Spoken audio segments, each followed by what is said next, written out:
Setelah ditolak Majelis Hakim Pengadilan Negeri Pangkalan Balai terkait sengketa tanah di Desa Sungai Kedukan, Kecamatan Rambutan Banyuasin, Sumatera Selatan, penggugat sudah mengajukan memori bandingnya ke Pengadilan Tinggi Palembang. Memori banding diajukan karena penggugat keberatan dengan penolakan gugatan tersebut.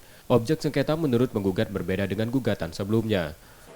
Ya, karena di dalam hal yang berkaitan dengan acara yang berhubungan dengan perkara nomor 8 yang sekarang sudah diputus oleh Pengadilan Negeri Pangkalan Balai, itu menurut kami sangat kecewa dan sangat betul-betul berat dari hasil keputusan itu. Kenapa? Karena pertimbangan hakim tidak mempertimbangkan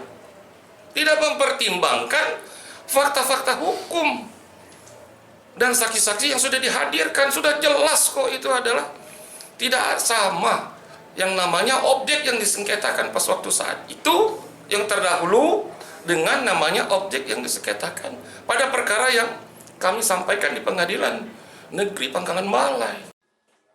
Pemohon gugatan juga akan melakukan upaya hukum, melaporkan balik dugaan pemalsuan sertifikat tanah yang dilakukan tergugat ke Polda Sumsel.